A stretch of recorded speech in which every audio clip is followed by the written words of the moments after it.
Okay, so now I have the light in my face. It's a big honor to be here. First of all, this was a super kind introduction, Christine. And Maya, as you mentioned, my CV is not easy. So whenever I give my CV to somebody and they introduce me, it's always wrong because it's not really straight in many ways. So thank you really for sitting down with me and try to get this right. Okay. So also I want to thank you all for giving me this award, and I wanted to share first the phase 5 minutes after I got this award. So it was like midnight or so in Korea when I got the email, and I was super excited. And so then here's the person that takes the picture, which is my wife. She's sitting here in the crowd with me. And then I have these headphones on, right? So what am I doing? I'm talking to Milot. So Milot is really a close friend of mine, and really, my career wouldn't be possible without Milot. So he helped me a lot. We constantly collaborate on things together. I'm really now fortunate to currently have him as a postdoc in my lab. I don't think I will have him for long because he has probably better things to do. But yeah, I'm really thankful for these people on these slides supporting me all the way. And about so I also wanted to introduce myself from like a world maps perspective. So I'm born in this like small town in Germany called Erding. You might know that for beer, Erdinger Weissbier. I don't know if anybody has seen that. And so my way wasn't very straight. So I didn't go through the very classical career path. In Germany, you have to go through this like highest kind of school, and then once you have it, you can enter university. This determination is normally done at the age of 11. I'm coming from non-academic parents. They didn't really push the idea. They didn't really think this is too important, and I'm not. That's all fine. But then I realized when I finished the school that wasn't really give me the access to enter the university, I wanted to figure out what to do next. So I went to these job centers. So in Germany, we have job centers, and they tell you what your perspective are with the education that you have. So I went there and said, oh, I like computers because I always worked with computers. And their statement was pretty much like, with your degree, nah, computer's not going to happen, but maybe you can sell computers in a store. That was like the best they had to offer. Then I went to Austria to a technical school there, and that was interesting. I learned more like electronics and coding. I had to do civil service in Germany. That was still at the time where we had some kind of mandatory military service. Went to the professional school for coding, as Christine mentioned, and then go to a consulting company. And this is also a bit weird because you're in this consulting company and you're the only one without a university degree. So you stand there, everybody has like a master's or a PhD, and you kind of like have a big imposter syndrome. Like it's just piling off, right? It's not getting better. And then at one point, the German government decided that my degrees that I got, some of them is good enough to go to university. And I had the chance to go, and I picked bioinformatics because I was curious about biology. And I knew I wanted to do something with computers, and I was excited about combining these both things together. But so the imposter syndrome sticked. Like that didn't really easily go away. And here I really want to thank Burkhard, which I did my bachelor with. I think he said very simple words, but they were really powerful. I said, just get over it. You're doing well. You will do great in science. And that was really helping a lot. So keep that in mind. Maybe sometimes your trainees need these words. So just give them these words of comfort. I did work it was an internship with André Chaly. That was also really exciting. I wanted to go to these American universities because when you're in Germany, you think these American universities are the best. You know, they are the #1 universities. So I wanted to see how these universities are. People like as smart as I expected they will be there. And I realized there are smart people there, but yeah, not so different. Like it seemed like you can get along with them. And then I did my PhD with Johannes Söding. Yeah, he really helped me to shape my thinking about algorithms and science, and a really great supervisor. So I'm also very thankful for this. But Johannes moved to Göttingen. And Göttingen is a small town, and I didn't really want to live in a small town. So he offered me the possibility to actually do your PhD wherever you can be. So so the first thing I did is I go to Cedric Notre Dame's lab in Barcelona. So he was so kind to host me. First of all, it's an awesome institute. It's at the beach, you know. How can you not like that? It's Barcelona. It's an amazing city. So how can you not like that, right? And so he was extremely kind to have me. But after a year, I wanted to see something new. I wanted to go a bit out of my comfort zone, I guess, and also see like a different part of the world. So I went to South Korea, where I wanted to stay for 1 year. I ended up staying for 3, and then my PhD was over. And so I went to Steven Salzberg's lab at Johns Hopkins University for my postdoc. But then, you know, I came back to Korea to become a professor there. And so this is about me. So let me introduce my group. So these are my amazing group that I have in Korea. We have a lab that makes it their focus to accelerate biological sciences through fast and easy to use open source software. And yeah, I'm really thankful for them. And I love the work that I present is done by these great researchers. And I wanted to share one fun fact before going into the sciences, because I get asked quite a lot. I even get like very serious emails about this. So this is our lab mascot, which is, I got this email a few months ago, and they were discussing, is this a monkey or is this a cat? And they seem to really debate it, heated debate it in their institute about this. It's neither. It's its own species. It's M. marvelous, and the character is Marv. So just to get that right.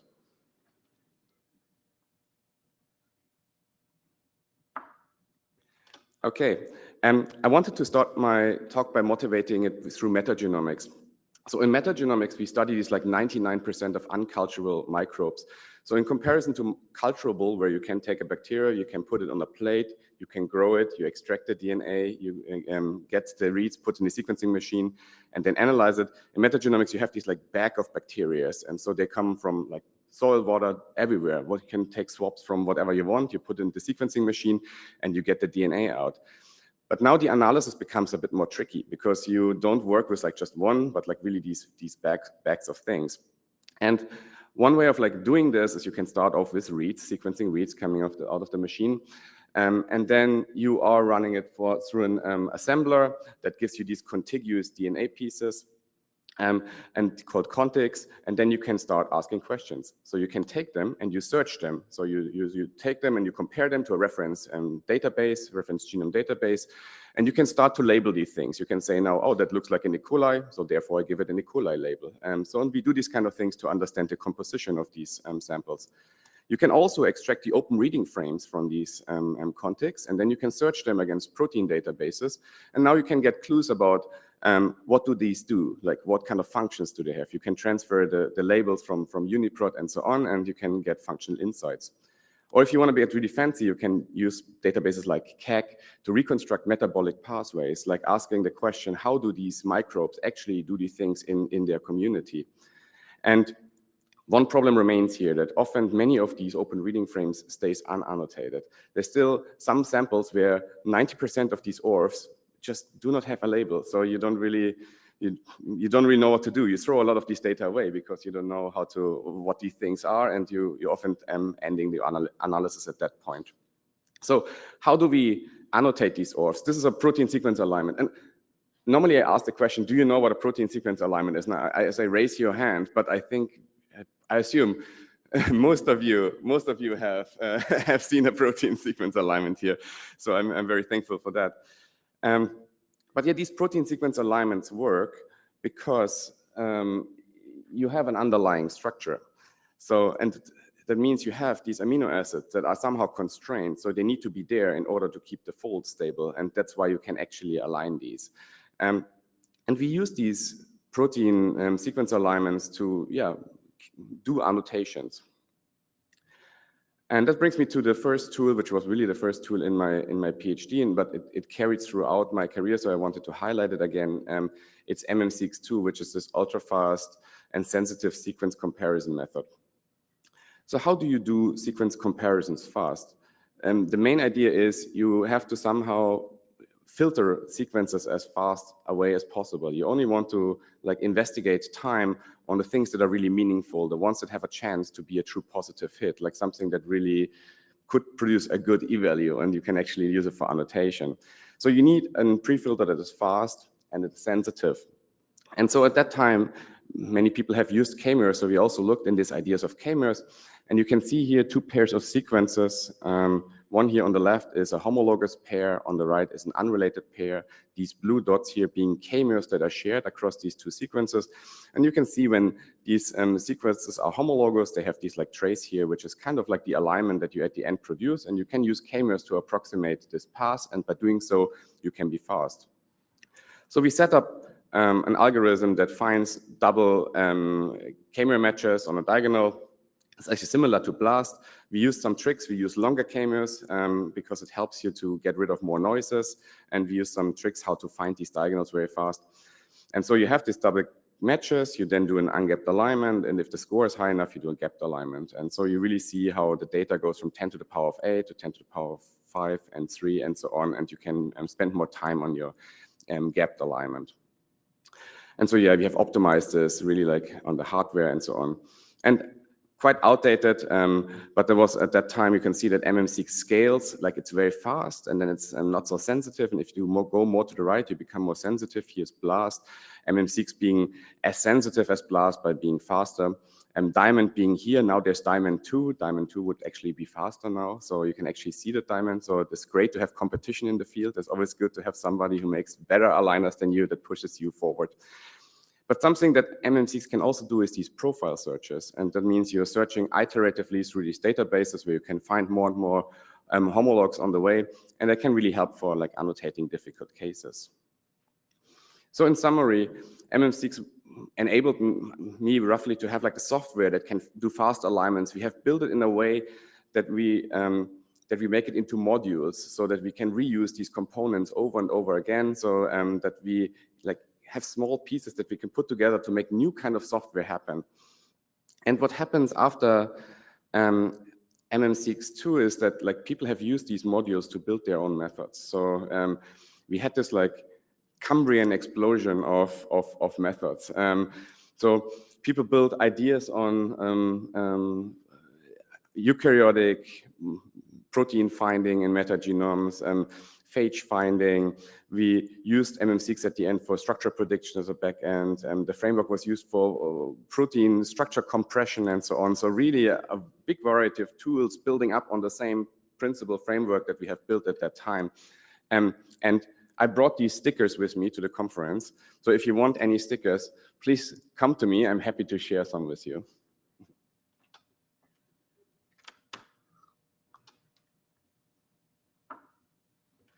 Okay, and these are, I just wanted to also highlight these amazing scientists that have worked on all of these different methods.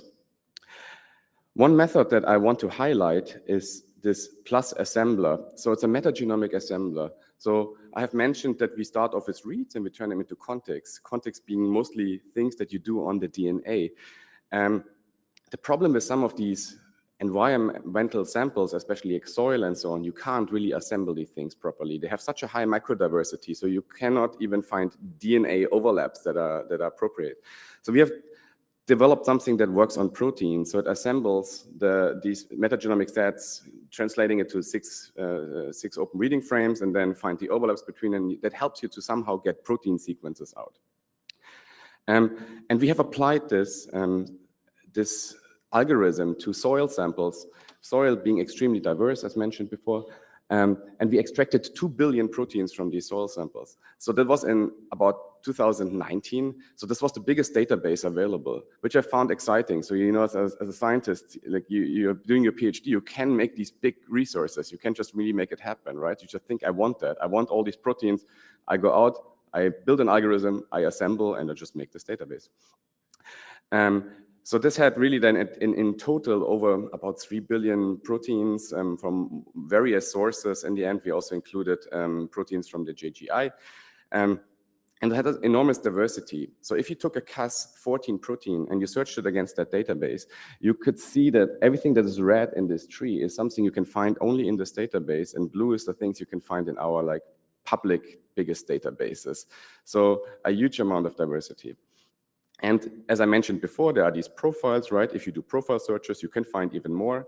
So you can find then thousands of these Cas14 systems in this database. And so yeah, this database, which called BFD, Big Fantastic Database, became really important for structure predictions because somehow protein diversity becomes important for that field, and I will talk about it in a bit. So in 2019, I got a phone call, not really a phone call, really people don't use phones anymore. I got an email, and that email was from DeepMind, and AlphaFold 1 was just released, so in 2018 you saw that there is something happening, and it was interesting. And so they called me, and they were interested in these metagenomic sequences. And the reason for that is because once you have metagenomic sequences, you can go from a very flat MSA to a quite rich MSA. And these MSAs are actually quite good for structure prediction. And so I decided to help them, so to build this BFD database make it searchable and so on for them, and provided it to the AlphaFold project. And that's how the tie with AlphaFold happened. Let's talk about the protein folding problem just briefly. I guess everybody must be more or less familiar with it. You start off with an amino acid sequence, you put it into solvent. If you do so, it starts to fold. It goes from unfolded to a folded state. It does so by going down these like energy funnel, and you end up in this like lowest point, which is your native state. And this is the structure that you then get out. And with AlphaFold, you kind of get that, right? You go from structure to the native state most of the time. Again, protein structures are more complicated than that. There can be ligands that switches states. You can have different mechanisms. These things are really dynamic at end. But when we talk about structure prediction, we really talk about this like native state that we want to get. And so AlphaFold's accuracy, here you can see the CASP challenge, not a competition, over the years, starting in 1994 by John Mould and all, and really carried out every 2 years. And this is really great to have this competition that is there every 2 years. You can kind of see where the field is going over time. You have these two different categories, easy and difficult. Easy, we somehow did always, the methods did fairly well because it was always calibrated to be doable at that time. And then difficult is the ones where you want to do like novel models that are not really in structural databases before, like really challenging cases. And so you see AlphaFold really pushed the boundary in 2018. In 2020, the community catch up and get better than AlphaFold, but then AlphaFold 2 came and really like change the game, where you have now the possibility to get these structures that are close to the experimental margin of error. And here are like two nice examples from this CASP competition that showed how good the model really is. And yes, I want to stretch it again. CASP, a challenge, but not a competition. I always say that wrong. I always get corrected. So I wanted to have it on the slide, just that I don't do it wrong. So the AlphaFold system itself works the way that you start off with a sequence and you search against the database. You build a multiple sequence alignment, and then you give that to a neural network. That neural network has some kind of like, I call it MSA block, which is the EV format block. And there's this structural module at the end. So the MSA part is really there to extract evolutionary information from that multiple sequence alignment, which is then given to the structural part to give you like a structure prediction back. And you cycle that through the model. So you improve this like in multiple iterations to get better predictions. And so why does that work? That works because MSAs are cheating. They are not just starting from a single sequence to the structure, but rather you kind of know where you are in the energy landscape. So you start off with your MSA, and it points somewhere into the energy landscape where it believes it's a good starting point for the modeling. Then the structural module takes over, and it takes that guess, and it turns it into a structure in the end. So it goes down that funnel. And so that works because these MSAs contain the information to help you with this task. So starting off with a sequence, you search against your database, you find your homologous sequences. You can now ask questions about these protein family. So you can, for example, see that there's this like block of green letters. This is a point where you cannot change the amino acid. The amino acid is really fixed at that point. Might be like a functional important site for that protein. You have these regions here on the right, which are like yellow, red, and green. These are regions that are variable, so you can change them. So often ending up maybe in non-so structured regions. And then you have this like blue, yellow, yellow, blue pattern here in the middle. And there you have this like co-evolutionary signals that help you to find that these residues are actually in contact with each other. And if you find enough of these co-evolutionary residues, you can constrain the problem enough so that you kind of get an idea how the structure should look like. Okay, so the MSA is still important. So we still didn't get to the point where we just go from a single sequence to a structure. We still need somehow this MSA guesses, even though there's work now with ISMB language models trying to get rid of this, but even they are trained on protein sequences. So we still have not really a model that goes from sequence alone to structure, which I think we need at one point. So we shouldn't give up on structure prediction before we haven't really solved this. So about the MSAs. So the MSAs were important, and that's why they also contacted me. And they searched through multiple databases, the UniRef90 and the Magnify with Jackhammer, and using HHBlitz to search through this BFD database iteratively to really build a big MSA. And this pipeline produces really great MSAs. The problem is it takes time. So like building these MSAs is not fast. These methods aren't the fastest out there. And for many, maybe also too resource intensive. So we wanted to speed that up. And we did that by replacing these databases as well as the tools with MMSeqs.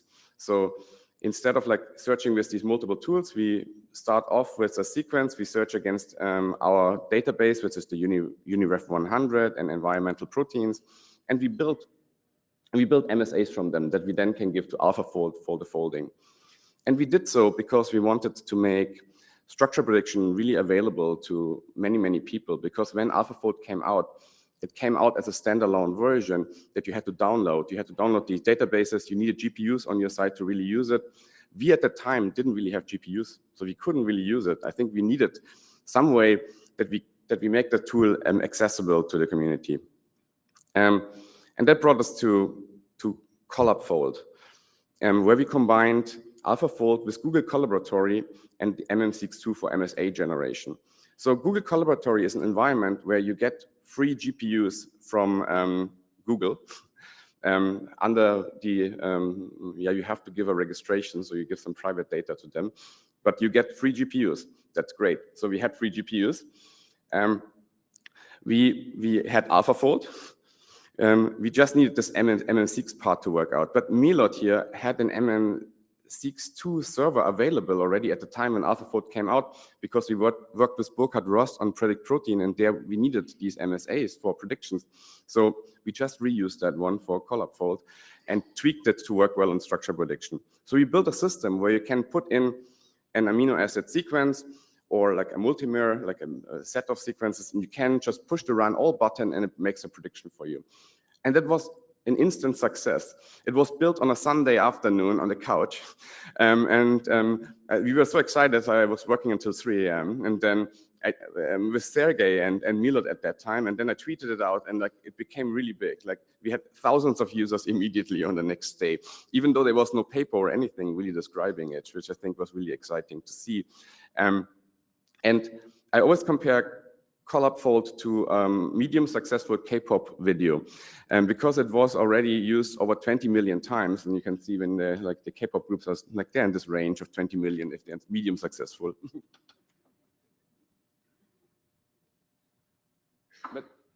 But I would say for bioinformatics that's quite successful. So going back to the question of annotation, what if we still don't find any homologous sequences? The question is, what if you use protein alignments or use profiles and you end up on the limit of detections of these? What can you do next? So the simple answer is use the structure to annotate, right? So here we have this example slide from the beginning. You have the protein alignment on top. Here the protein alignment, it's somehow visible that this might be a homologous sequence, but it isn't really obvious, right? It's not so clear. But if you just look at the structure, you can actually see the similarity fairly easy, right? So the information is there. It is in the structure. And if you use that, you can actually annotate more. That's the assumption. And this is actually doable because the EBI with DeepMind together have made this great resource, the AlphaFold database. And so they predicted over 214 million structures for nearly every UniProt sequence out there, aside from viruses. Viruses are not in for some reasons, so they're missing. So if you do research on viruses, don't expect that they are in. But every other organism, we have nearly a structure now for these proteins, which is great. So, and also about the time of scaling, right? You go from 365,000 in July 2021, within 1 year, you go to 214 million available structures. That's really what the pace of technology allows you, right? So you can get these big sets. And a few months later, after the AlphaFold release, there's the ESM Atlas. That's our proteins from metagenomic sequences that were turned into structures using ESM fold. And these are 617 million. So together now, we have nearly 1 billion of structures available, right? So it's very unthinkable. Like when I started, we had a few 100,000, we had then structures, and now we have nearly 1 billion, at least, predicted models of structures available. So we can do things with these.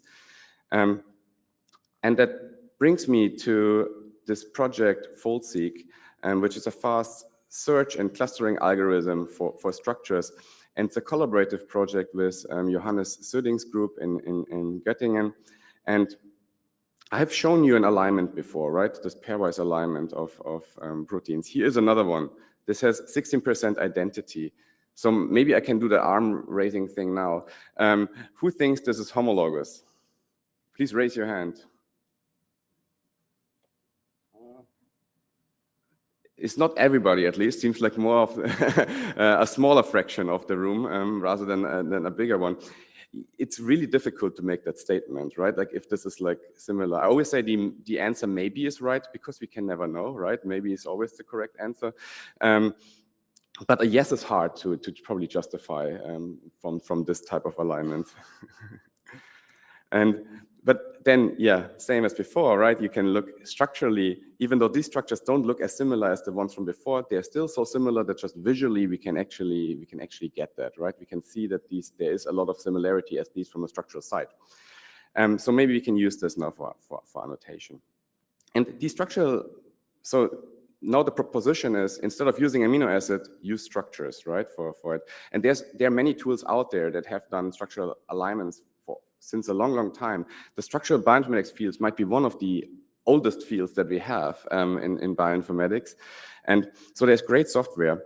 One being TM-Align, the other one being DALI. TM-Align taking two structures and superposing them on the three-dimensional coordinates.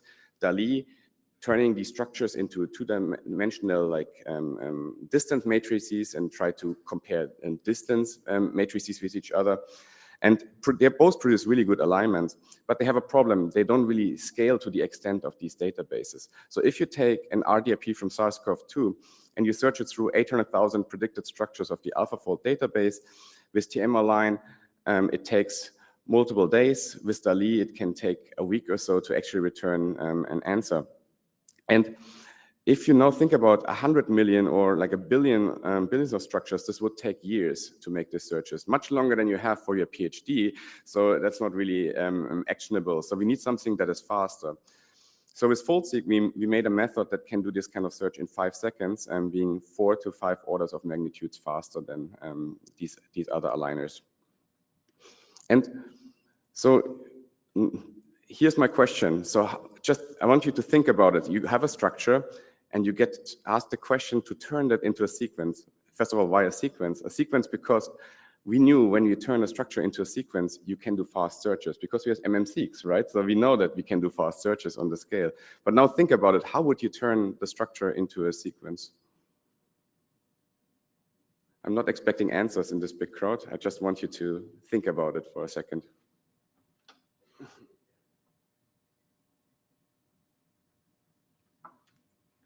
So one I guess a bit obvious way would be to turn secondary structure, right? Secondary structure kind of describes the structure already. So it's just say that we have an helix here, so we get a long stretch of H's here.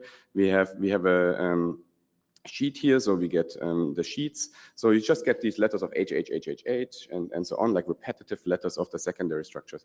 And this is what we have done for the majority of time. We really turned these into something that describes the backbone torsion angles. So in fancier ways, sometimes with more states, sometimes with less states.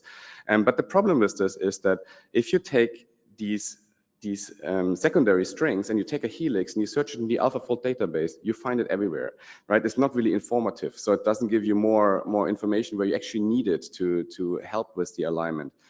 So we thought about how to encode it differently, and we wanted to encode the interactions, because actually in the regions where you have helices and so on, there's a lot of information that you actually kind of give away if you just would use the H letter. So we turned into an alphabet that somehow encodes nearest neighbor interactions in structures. So when you start off with a residue you want to encode, you find one 3D nearest neighbor, and then you are encoding the geometric properties for this interaction, like the angle around the red residue, the angle around the blue residue, the distances in between them. You turn this into vectors, and these vectors you discretize into 20 letters. 20 letters is a very suspicious number. It could be more, right? Yeah, please ask questions if you want to know why exactly 20. But so from a perspective of like how we implemented that, we actually use something called these virtual centers. These are these yellow dots looking up in space to find nearest neighbors that are meaningful for an alignment. If you just take a nearest neighbor, you end up taking the adjacent ones, right? It's often also then the same as the secondary structure. We wanted something that is really an interacting residue in space. So we let these virtual centers look up 45 degrees in space on both sides, and we find like two of these like yellow virtual centers, and then we use these ones for the discretization. Then we extract these features. We have now features as a vector, and then we use an encoder.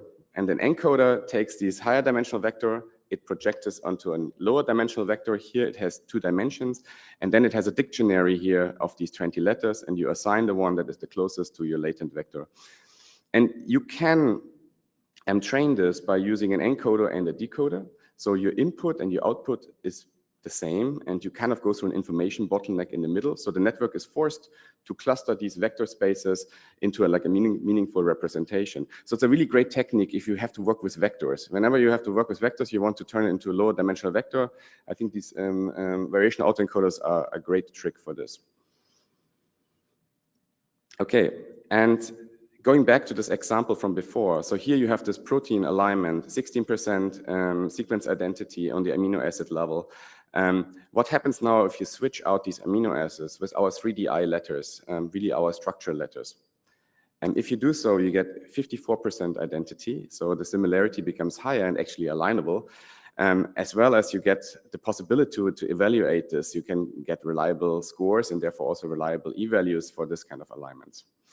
And we benchmarked fold-seq using scoped superfamilies. So they are really far apart, domains that are really far apart in space. Really hard to align for classical amino acid-based aligners. So you can see that because MM6 in this precision recall curve is here. The recall isn't really great. The precision is quite good, but you don't really recall a lot of these superfamily relationships. Well, if you look at the structural aligners, they all perform fairly good. They all have a much higher recall and are in a similar range of performance. So red is being fold-seq here, while you also have DALI and TM-align overlapping here in like TM-align in blue. And you have a fold-seq TM mode where you combine both of these in this purple line. So really having the opportunity now to find these really remote hits. So with fold-seq and all these aligners, but with fold-seq, you're being about 4 to 5 orders of magnitude faster. So that's really the advantage here. And I was saying that I was curious for people to use that in metagenomics. And there's Greg Glore from Western University in Canada who has used it for wastewater phages. So he used long read sequencing to get wastewater phage genomes out, and he extracted, his group injected the open reading frames, and they wanted to annotate it. They have used a pipeline called BACTA, which is an annotation pipeline based on HMMs and amino acid-based comparisons, and they could get 15% or so of these ORFs being annotated could be mapped back to anything in the database. But then by using ColabFold to predict the structures and then search the structures in the database, they could go up to 60. So it's a huge gain in labels that you actually now have for these proteins. Another great example is from the Benfield group, which looked at these huge giant bacterial genes. So these are these machineries that have over 80,000 amino acids, and they wanted to figure out what do they do? Like, why are they there? This is bigger than Titan, right? So what does the thing do? And they kind of like fragmented these huge machinery and tried to annotate each piece once at a time. And for many of them, amino acid-based alignments did a great job, but for a few of them, they did not. And that's where you see this like pink donut, that's where they use ColabFold with FoldSeq in conjunction to actually get more labels out and annotate more of these remote regions. So FoldSeq comes with a web server where you can just put in a protein structure. You can search through all of the databases I've mentioned before and more. You can search, and hopefully in a few seconds you get an answer back. If it takes too long, please let us know. And there is the Cas database here, for example, and you can click on the top hit, and now you can see the structural alignment on the right side and the amino acid alignment on the left side. So you can now evaluate your hits in both spaces. Okay. One problem with ColabFold and FoldSeq kind of searches in metagenomic is it is too slow. Because we have millions of proteins that we normally work with in metagenomes, and like a prediction of ColabFold takes 2-3 minutes or so, and so it's not really tangible to do that for millions. So Michael Heinzinger and Burkhard Röst had this idea to make a translation system, similar to go from English to German, go from amino acid to 3DI, and train a transformer-based model, like an encoder and a decoder that can translate between these two languages. And by doing so, they have built something that can be 4,000 times the speed than using ColabFold to predict the structures. So you can be really much faster. And the 3DI sequences that come out of it are comparable with the ones you get from the real structures. So now you can actually scale this up, right? So you can turn this now into like much bigger analysis if you want to, by just predicting that 3DI string directly and align this. And if you don't trust it, you can also, oops, can I push that button?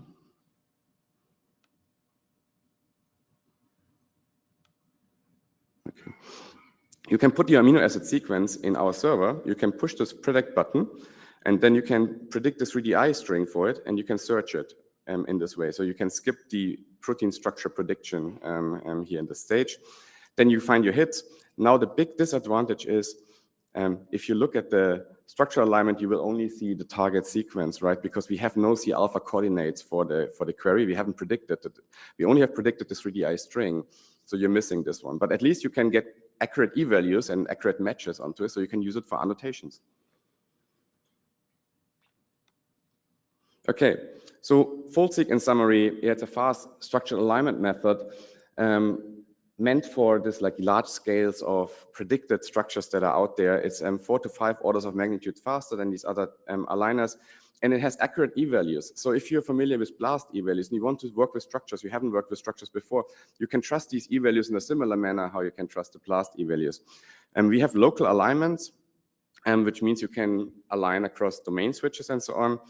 And it was published in 2023. And I wanted to say a few things about this. This publication took really long. So we got FoldSeq out, I think, in early 2021 as the source code. We just told everybody, please use the source code. We then had a preprint, I think 2022, and the publication process took about 1.5 years or so. We had a server in the meantime, and people have used it widely. And actually, the paper really came out now in print in 2024. So my recommendation for you is, don't be worried about sharing code. Share code as early as possible. Let people know that you have these tools that you have built for modalities. Write your preprints, explain it. Don't worry too much about the publication. If it's useful, people will use it. And so I encourage everybody to early on share code, because it makes the community much faster. We have progress much faster. Okay, the next problem I want to talk about is clustering protein structures. So clustering is similar to doing like sorting your socks after laundry. So let's assume you have n socks. How long does it take you to sort them?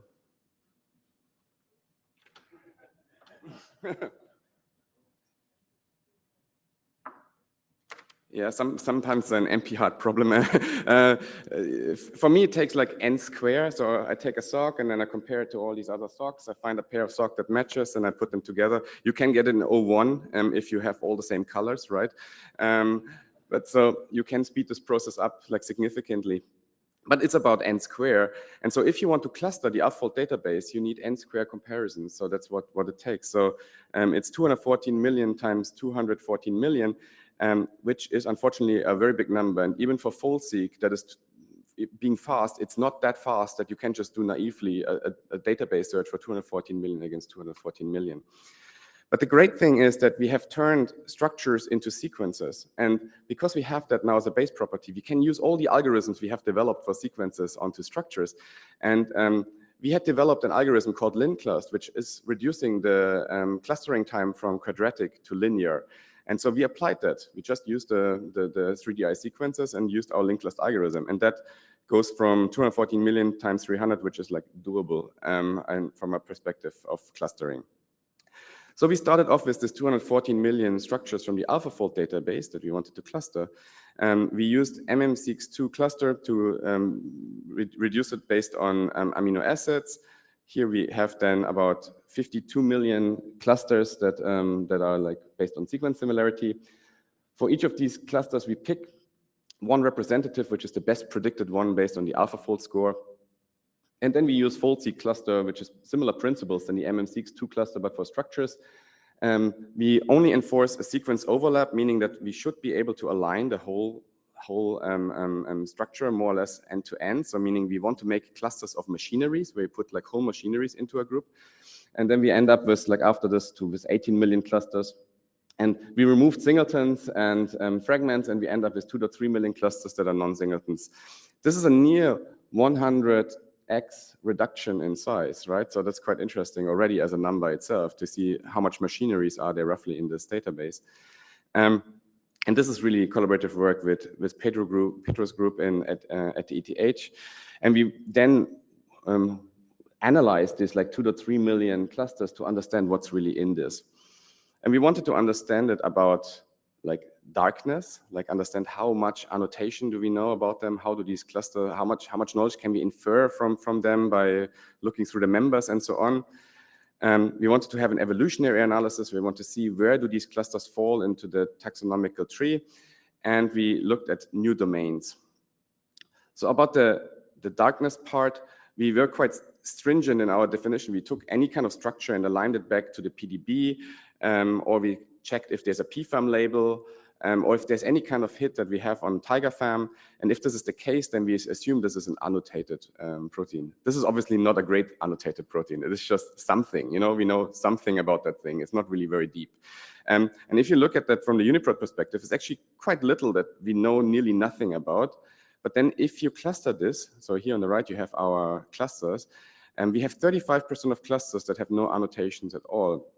So this brings us to this conclusion that known proteins tend to cluster together, right? So you build these big, we have a lot of clue about these big families. We have not so much clue about these like smaller families. And so we also looked at it from a member's perspective. Here you can see the member counts on the x-axis. And so the less member you have, the more dark it gets, and the more members you have, the less dark it is. But it's a bit deceiving. There are some clusters that have thousands of members, but we don't know what they are. But they are universal to at least multiple super kingdoms. And I think it's really now a great resource to look into these like dark machineries that are everywhere, and we want to figure out what they do. So we wanted to understand how these clusters distribute in taxonomical space. So we computed the lowest common ancestor per cluster. I guess the lowest common ancestor is not as a common of a concept probably than protein alignment, so I briefly explain it. So if you have a cluster, and in that cluster you have a bacteria and you have a eukaryote, you compute the pars up in the taxonomical tree where both of these meet. So bacteria, eukaryote, cellular organism. Only eukaryotes, somewhere up in eukaryotes. Only bacteria, somewhere up in bacteria. So you can read that. You go from from left to right, left being more universal, right being more specific to organisms. So we have about 530,000 that are like at least in 2 super kingdoms, so universal to, I would say, kind of all life. And bacteria, we have about 371,000 that are like bacterial machinery that seems to be crucial to most of these bacteria. And a similar number with 311,000 in eukaryotes, which I find puzzling because I would assume that bacteria is way more inventive and you would end up with way more machineries in bacteria than in eukaryotes. And you have some also species-specific ones here on the right, actually. So they are also quite puzzling. How can you have these structural clusters where you have more than one member that are actually from species itself? So we looked at them, and for some of them, these are really just probably not great predictions. Like you have these reoccurring bad predictions, but you also have some machineries that are actually there. So it's actually quite interesting to investigate that further. Okay. We looked at these like distant links between humans and bacteria, and we wanted to find like things that you wouldn't really expect to see to be in bacteria, but it should be in human, for example, histones, right? So you go to the cluster of histones, and if you go to the cluster of histones, you can find bacterial histones. So this is a field of research now where people try to figure out what do these histones in bacteria really do. So it's exciting that you can use the clusters to find this in an easy manner now. And we also looked at the innate immune system. So this one is a protein that senses bacteria and calls a cell death then if there's a bacterial infection in human. And you can also find it in bacteria. This was also a known link in the innate immune system before. And something that was new is this AIM2 gene. AIM2 gene does something similar than the middle one, but it senses viruses instead of bacteria. And structurally similar, it also has auxiliary machinery, but we need experiments really to figure out if it really does this function. And there's many more to explore. And you can go to this cluster.foldseq website where you can put a UniProt identifier in. You can see the cluster representative structure. You can filter the members by their taxonomy, for example. Here, only the bacterial hits will now show up. You can then click off any of these members, and you can see how this aligns to the representative on top. And you can also explore similar clusters that might have different domain composition that we might, because of our coverage criteria, not put in the same group.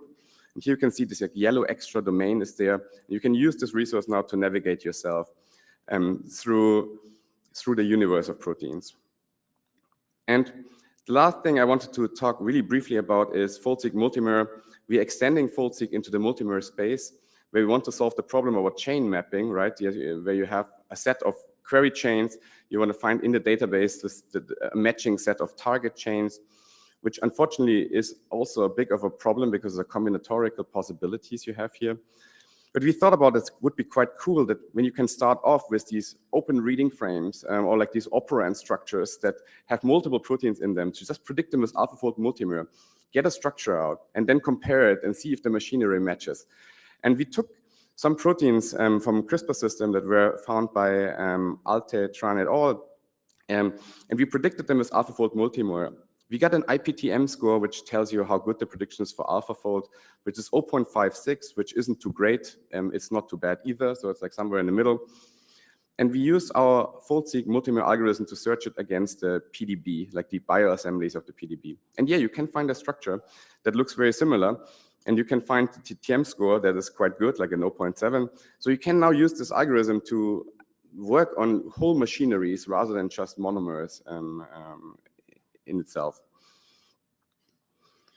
For the sake of time, I'm sparing the details of this algorithm, but you have a server where you can go and put in a CRISPR system, for example, which is the example I've shown before. You can search it, and then you find these hits now and see these multiple chain hits, and you can see the overlap of the machinery in three-dimensional space, really allowing you to look at these huge machineries. It's quite beautiful. Such a nice machine. So in conclusion, I'm coming from this world of amino acid alignment-based predictions. So everything is done by build an MSA first, and once you have it, you can do all of these cool predictions. I think we can now supercharge that by using structures in the middle. And we have now the means and the tools for doing so. And I really want to thank you all for contributing open source.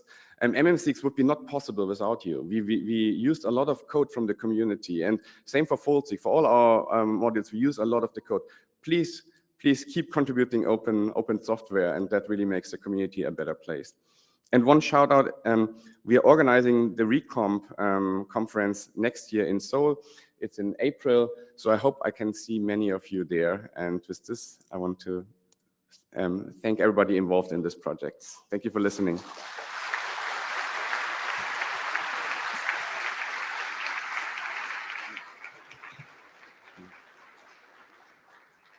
Thanks very much, Martin. I think that was a fantastic talk and beautiful explanations of your algorithms. I want to borrow some of your slides for my teaching, I think.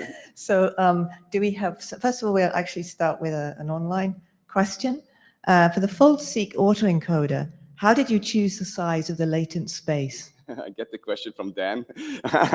Thank you for preparing me. This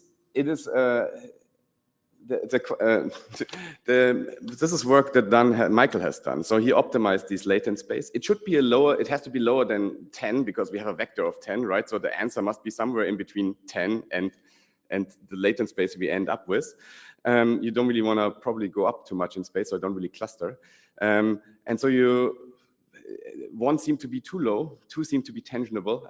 So at the end, we have optimized it on a training set and see which one actually sticks the best.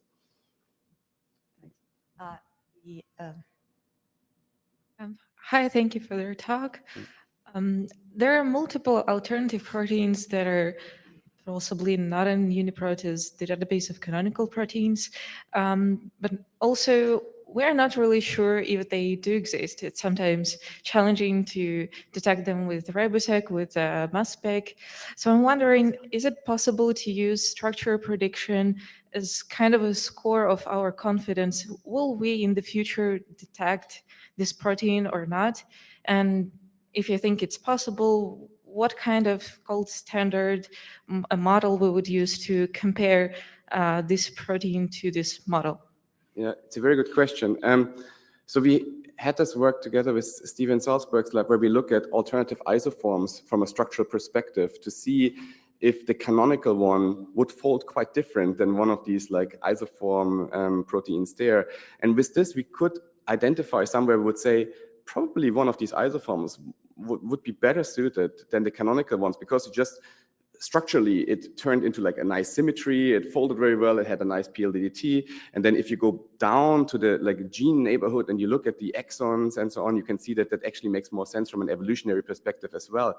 So I do think structure can be used as an orthogonal source of information now for like making these judgments if something should be like maybe the right canonical version, or it might be like turn into functional version as well. So I think you can use this. And I mean, you can look at the PLDT, but at the end you still, or PTM scores, which is probably a bit better, but you still want to understand if this is the right thing. So it's hard to really fully automate it. You can find a lot of these cases, but it's not super straightforward if then just the PLDT is a little bit higher, if that should be now the right thing to say, it's probably not right.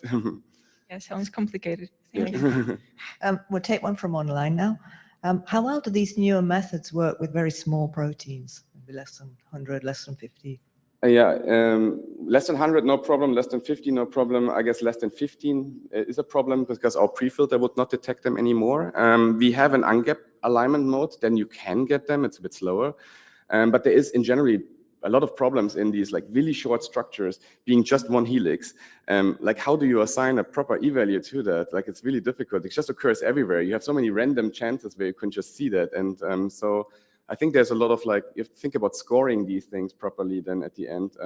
But yeah, there are some also technical limitations, but also I think like statistical limitations here. Yeah. Thanks, man. I'll take from one from this side of the room as well. So you asked us to ask you, why is the structural alphabet 20 long? Okay. So one is obviously MM6 works with 20 very well. We have optimized it for it. So that seemed like a really tangible choice from a technical perspective. We did benchmark, we did like produce libraries with 21, 24 and so on. And we saw that it like the performance did not increase very much beyond, I think, 23. And 20 was already very similar to 23. So then for technical reasons, we stick with 20. But you can gain if you would just learn more states a little bit. Thanks, Martin. Hi, thank you for the great talk. I was wondering, how often do you get the case where you have structural similarity coming about from, let's say, convergent evolution, where like the latest common ancestor is much farther away than what the similarity would suggest, and how does this affect, let's say, functional prediction? Yeah, I always get the convergent evolution question. So I don't want to, like these clusters that we have done, I don't want to call them homologs, I call them structure logs. But it's hard to know if something is really convergent or not, right? We can't really go back and see if it's the case. But we measured, for the groups itself, we measured the functional consistency and domain consistency and so on within the groups, and that's fairly high. So that would indicate that function still stays often really conserved within these groups. Also correlates pretty much with how similar is the structures to each other. Like the more similar, the closer is the functional label. But it's a very good question. I don't think we have really a good metric or measure for convergent cases. So we can't really like even good quantify how many of these members that we have in these groups are convergent. Thank you. Thanks, Rachel. You know, about 20 years ago, there was a lot of interest in these alphabets of local protein structure and using them for fold recognition and protein structure prediction. And I was one of the people who was very interested in this. I remember some of these alphabets. There was one called protein blocks. I put some together myself based on different combinations of side chain and backbone dihedral angles and this type of thing. When you developed FoldSeek, did you look at any of this previous work and do any kind of benchmarking? And I would think with these modern techniques, you would be much better, you know, than our attempts at that time. But I'm wondering how much better you really do with the autoencoder and the interactions and so forth. It's a very good question. We started off FoldSeek with an alphabet that is used in deep blast, which is encoding the backbone torsion angles in I think an alphabet of, I don't know the exact alphabet size. I have to see, I think 20 or so. And we have benchmarked that, and it's substantially less sensitive. And I think we also show that in these plots.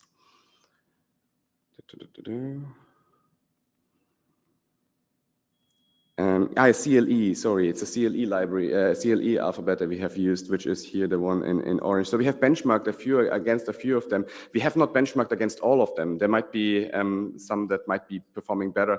But the problem was really, I think, that the focusing around the backbone torsion angles is not so good for the homology detection itself, because you're losing the information in these helix regions that are actually interacting with other things. So you kind of turn it into a similar letter, right? Because the turns are very similar all the time in these helices. So it becomes like information, not as information rich as if you would look at neighbors. You should look up protein blocks. I will. Thank you. All right. Thanks. Thank you. That was very interesting, inspiring. Back to the questions about the least common ancestor, I would think that with bacteria in particular, that would be problematic because you're not getting horizontal gene transfers, and that many families might actually be more recent than they appear. And that, you commented on our bacteria more inventive than eukaryotes, and you're looking at your counts. And how do you think that might influence your statistics and your intuition? Yeah. So you're saying that in eukaryotes you have more horizontal gene transfer, and that is causing Prokaryotes. And prokaryotes you have more of them. But I think, I mean, I was always thinking under the assumption of like generation times, right? Like how often do these, how often do they turn into new generations and so on and take over proteins? And I think also like the plasmid transfer, all of that would indicate more diversity, right? You have all of these possibilities to crosstalk with each other. Then you have prophages that are like constantly attacking them. So I would still believe that bacteria should be the ones that have more folds at hand, right? Than that. I don't disagree with you, but I think your reconstruction algorithm is likely to behave poorly in bacteria. So I don't, I think there are two questions. One is we're not seeing what what you expect to see or what your intuition says might happen. And also the numbers you're looking at might be very different and in fact in the wrong direction. Yeah. Yes. I'm happy to discuss this, as you have ideas how to look at this data from some different angle and see if we can but dissect the they're- reason for that. Yeah. Least common ancestor is much easier to use. Okay. So, but yes, I'd be happy to talk about it. Okay. For the Perfect. coffee break. Thank you. Thanks. Quick questions, I think now we're running out of time. All right, very quick question.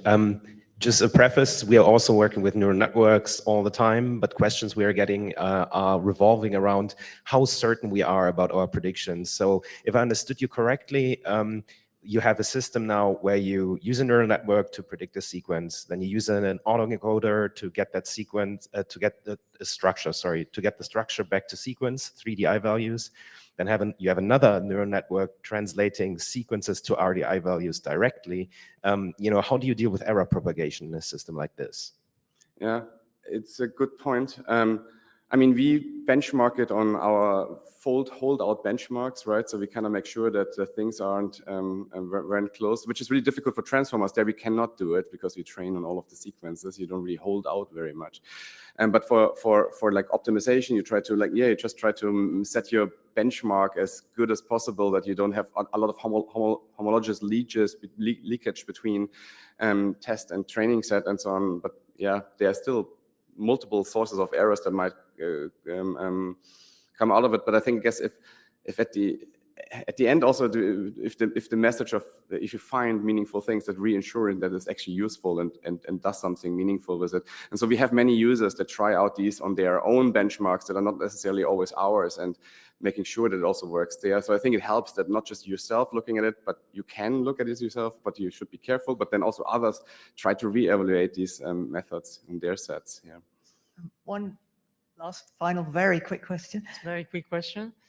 When you arrived at the size of 20, let's say, amino acids for the alphabet of FullSeq, was that 20 number like optimized, or did you set it to mimic the amino acid, real amino acid alphabet? Yes, we did test also higher alphabet sizes. You get a bit better performance with, I think, up to 23 or so. It's in a supplement of the paper. We picked then 20 for the technical reasons that it was the easiest for us to go for. But because the M6 has an index, and it would just become bigger if the alphabet becomes bigger and so on. But the differences between 20 and 23 wasn't really big. Thanks.